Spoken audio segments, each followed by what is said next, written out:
ஏற்கனவே நம்ம நிறைய கடன்லையும் பிரச்சனையிலையும் தான் இருந்தோம் இது நாள் வரை. இப்ப இந்த முதலீடுங்கிறதே ஒரு விஷயத்த கடல்ல போட்டா அது எங்க போகும்னு தெரியாது, திரும்ப கிடைக்குமான்னு தெரியாது. அந்த மாதிரி ஒரு சூழ்நிலையில ரொட்டேஷன் பண்ணி இங்க மாத்தி அங்க மாத்தி இதை எடுத்து அதை எடுத்து போட்டுத்தான் அந்த முதலீடை நாம் செய்ய வேண்டிய ஒரு சூழ்நிலை நமக்கு ஏற்பட்டது. இன்னொரு விதத்துல பார்த்தோம்னா விருச்சிகத்துக்கு கெட்ட கிரகம் தான் புதன். கெட்டவன் கெடுகிறான் அப்படிங்கிற ஒரு அமைப்பில் வந்து விடுகிறது. மெயினா நமக்கு சூரியன் பாக்கியத்துக்கு வருவது, பாக்கியத்தில் இருக்கக்கூடிய சுக்கிரன் 10ஆம் இடத்துக்கு வருவது, இது ரெண்டுமே நமக்கு டபுள் போனஸ் தான். நிறைய பிளஸ் பாயிண்ட்ஸ் இந்த இடத்தில் விடுகிறது. இதுல இன்னொரு விஷயம் என்னன்னா, 5ஆம் இடத்துக்கு குரு பார்வை. அப்போ நம்மளுடைய குழந்தைகள் சம்பந்தப்பட்ட விஷயத்தில் சமாதானம் அப்படிங்கிறது கண்டிப்பாக ஏற்படும்.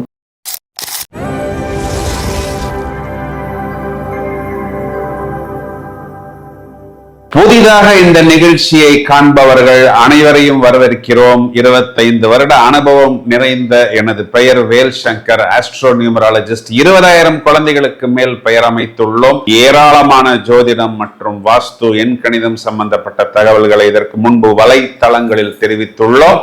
ஏற்கனவே எங்களது நிகழ்ச்சிக்கு பழகிய உங்களை வரவேற்கிறோம்.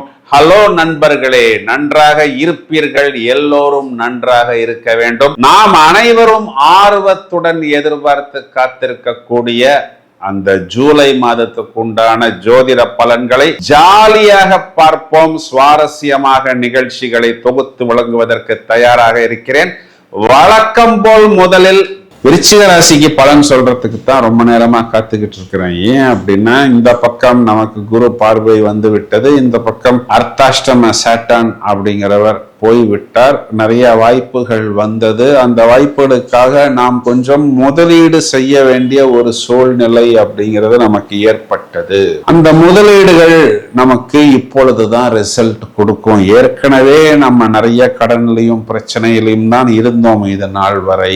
இப்ப இந்த முதலீடுங்கிறதே ஒரு விஷயத்த கடல்ல போட்டா அது எங்க போகும்னு தெரியாது, திரும்ப கிடைக்குமான்னு தெரியாது. அந்த மாதிரி ஒரு சூழ்நிலையில ரொட்டேஷன் பண்ணி இங்க மாத்தி அங்க மாத்தி இதை எடுத்து அதை எடுத்து போட்டுத்தான் அந்த முதலீடை நாம் செய்ய வேண்டிய ஒரு சூழ்நிலை நமக்கு ஏற்பட்டது. ஆனா இப்ப நமக்கு என்னன்னா, ராசியாதிபதி ராசியை பார்க்கிறார், பாவகாதிபதி பாவகத்தை பார்ப்பது பாவக புஷ்டி.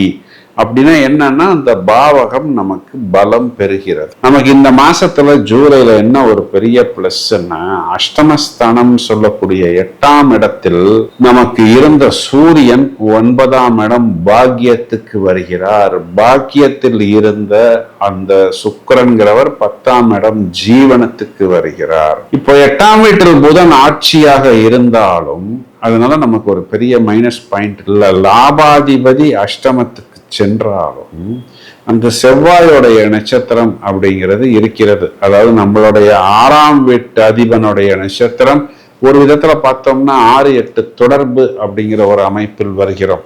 இன்னொரு விதத்துல பார்த்தோம்னா விருச்சிகத்துக்கு கெட்ட கிரகம் தான் புதன். கெட்டவன் கெடுகிறான் அப்படிங்கிற ஒரு அமைப்பில் வந்து விடுகிறது. மெயினா நமக்கு சூரியன் பாக்கியத்துக்கு வருவது, பாக்கியத்தில் இருக்கக்கூடிய சுக்கிரன் 10ஆம் இடத்துக்கு வருவது, இது ரெண்டுமே நமக்கு டபுள் போனஸ் தான். எப்படின்னா, அரசாங்கம் சம்பந்தப்பட்ட விஷயங்கள் அனைத்தும் நமக்கு மட்டும் இல்லை, நம்மளுடைய அப்பாவுக்கும் பித்துரு வர்க்கம் பலம் பெறுகிறது. 10ஆம் இடத்தில் சுக்கிரன் சுப கிரகம், தொழில் ஸ்தானத்தில். அது நமக்கு பகை கிரகமாக இருந்தாலும் நம்ம லைஃப் பார்ட்னரை குறிகாட்டுகிறது. இப்போ லைஃப் பார்ட்னருக்கு தொழில் உத்தியோகம் வேலை வாய்ப்பு அமையும். தொழில் செய்யக்கூடிய இடத்துல ஒரு இனிப்பு கிரகம் ஒரு ஒளி கிரகம் உள்ள உட்காருது அப்படின்னா அதுக்கு பெயர் அந்த தொழிலில் லாபம்.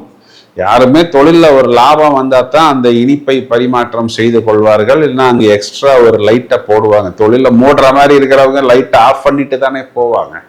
தம்பி அங்க பல்பு எரியுது தம்பி அப்படின்னா என்ன அர்த்தம் அப்படின்னா, அங்கு வாடிக்கையாளர் வருகிறார்கள், லாபம் வருகிறது. பாக்யாதிபதி ராசியில், பாக்கியத்தில் ஜீவனாதிபதி. அப்போ பாக்யாதிபதியை குரு பார்ப்பது குரு சந்திர யோகம். உச்ச குரு விசேஷ பார்வை ராசி மேல் வெற்றி ஸ்தானத்தின் மேல் வந்து விடுகிறது. வெற்றி ஸ்தானாதிபதியை குரு பார்க்கிறார். தனகாரகனே வெற்றி ஸ்தானாதிபதியை பார்ப்பது, ராசியாதிபதி பார்ப்பது, லாபாதிபதி லாபத்துக்கு ஜீவனத்தில் ஆட்சி. இதெல்லாமே எல்லாருக்குமே இன்னைக்கு புரியும். இதுல என்னன்னா மெயின் பியூட்டி, 10ஆம் இடம் சிம்மராசி மண்டலத்தில் பூரம் 3வது பாதத்தில் புஷ்கர் நவாம்சம், உத்திரம் 1ஆம் பாதத்தில் சுக்கிரனுக்கு புஷ்கர் நவாம்சம், பூரம் 1ஆம் பாதத்தில் வர்க்கோத்தமம். இதெல்லாமே நமக்கு லாபத்தையும் ஜீவனத்தையும் லைஃப் பார்ட்னருக்கும் டபுள் போனஸாக, டபுள் இம்பாக்டாக ஏற்படுத்தக்கூடிய அமைப்பு. நிறைய பிளஸ் பாயிண்ட்ஸ் இந்த இடத்தில் விடுகிறது. இதுல இன்னொரு விஷயம் என்னன்னா, 5ஆம் இடத்துக்கு குரு பார்வை. அப்போ நம்மளுடைய குழந்தைகள் சம்பந்தப்பட்ட விஷயத்தில் சமாதானம் அப்படிங்கிறது கண்டிப்பாக ஏற்படும். குழந்தைங்களுக்கு இருக்கக்கூடிய அந்த டிஸ்டர்பன்ஸ் எல்லாம் தீர்ந்துவிடும். சனி செவ்வாயை பார்க்கிறார். அப்போ நம்மளுடைய அம்மா, நம்மளுடைய பிரதர்கிட்ட ஏதாவது ஒரு வார்த்தை பேசலாம். இல்ல நமக்கு கடன் கொடுத்த நபர்கள்ட்ட நம்மளுடைய அம்மாவோ நம்மளுடைய குழந்தையோ பேசினால் நமக்கு கொஞ்சம் டென்ஷன் ஏற்படும். நமக்கு கடன் கொடுத்தவரை செவ்வாய் குறிகாட்டுகிறார். நம்மளுடைய பிரதர்ஸை, சிஸ்டர்ஸை செவ்வாய் குறிகாட்டுகிறார். 5ஆம் இட புத்திரஸ்தானம், அதில் இருப்பது 4ஆம் அதிபதி நம்மளுடைய அம்மா. அப்போ நம்மளுடைய அம்மாவோ நம்மளுடைய குழந்தைகளோ ஒருவேளை நம்ம பிரதர்கிட்ட கூட கடன் எமர்ஜென்சிக்கு வாங்கி இருக்கலாம். ஏதாவது சின்ன சின்ன கருத்து வேறுபாடுகள், நெருடல்கள் ஏற்படும். இதுக்காக ஒன்றும் பெருசா பேனிக் ஆக வேண்டியது கிடையாது. இதுல நம்ம பண்ணின இன்வெஸ்ட்மெண்ட்டுக்கு, நம்ம கடல்ல தன்னால் கரைத்ததுக்கு நமக்கு அந்த ரிட்டர்ன்ஸுங்கிறது வந்துவிடும். இருந்தாலும் அந்த சின்ன சின்ன நெருடல் வராமல் இருப்பதற்கு என்ன பண்ணணும்னா, குறிப்பா சனிக்கிழமைகள்ல நரசிம்மர் வழிபாடு, செவ்வாய்க்கிழமைகள்ல முருகன் வழிபாடு தொடர்ச்சியாக பண்ணும் பொழுது ஒரு கவச்சம் போல் நமக்கு ஒரு பாதுகாப்பு ஏற்படும். இதுல இன்னும் கூடுதல் கவனம் என்னன்னா, விருச்சிகராசி சகோதரிகளுக்கு கணவனை குறிகாட்டக்கூடிய சுக்கிரனும் செவ்வாயும் சுபபலம் அப்படிங்கிறதுனால் ஹஸ்பண்டோடைய சப்போர்ட் உண்டு. 2ஆம் இடம் வாக்குஸ்தானத்துக்கு புதனின் பார்வை. கண்டிப்பாக மாணவர்கள் சுறுசுறுப்பாக இயங்கி புத்திசாலித்தனமாக சாதிப்பார். நம்மளுடைய வாக்குஸ்தானத்துக்கு செவ்வாய் சனியின் பார்வை. ஒரு ஆர்வ கோளாறில் நாம் பேசும்போது வார்த்தைகள் மற்றவர்களுக்கு ஒரு நெருடல் ஏற்படாத அளவுக்கு புத்திசாலித்தனமாக பார்த்து கொள்ள வேண்டும். இது மட்டும் நம்ம பார்த்துக்கிட்டால் போதுமானது. வயதில் மூத்த நபர்களுக்கு ஒரு சமாதானம் ஏற்படும். எந்தெந்த விஷயங்கள்லாம் மறைந்திருக்கிறது, அதெல்லாம் இதனால் வரை எடுபடாதுன்னு நினைத்தார்களோ அதனை இவர்கள் புத்திசாலித்தனமாக கண்டிப்பாக உபயோகித்துக் கொள்வார்கள். ஆடி மாதம் காத்தடிக்கும். அந்த காத்து விருச்சிகத்துக்கு ஒரு அதிர்ஷ்ட காத்தாக, ஐஸ்வர்ய காத்தாக, நிறைய வெற்றிகளை கொடுக்கக்கூடிய அந்த ஒரு காற்றாக மாறுங்கிறது தான் நிதர்சனமான உண்மை. இதனை உபயோகித்துக் கொள்ளுங்கள். வாழ்த்து. இப்பொழுது நாம் இதுவரை பார்த்த இந்த பலன்களுக்கு உண்டான கிரக நிலைகளை எடுத்துக்கொண்டால், ஜூலை மாதம் 5ஆம் தேதி சுக்கிரன் என்ற கிரகம் சிம்மராசி மண்டலத்துக்குள் சஞ்சாரம் செய்ய இருக்கிறார். மேலும் ஜூலை மாதம் 17ஆம் தேதி ஆடி மாதம் பிறக்க போகிறது. சூரியன் மிதுன ராசியிலிருந்து கடகராசி மனைக்குள் சஞ்சாரம் செய்ய இருக்கிறார்.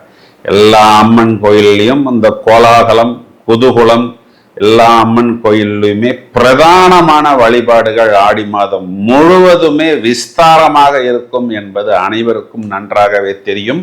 பிரத்யேகமான அந்த ஆடி மாத பலன்களை 12 ராசிக்கும் நாம் அடுத்த பதிவில் மிகவும் விவரமாக காண்போம்.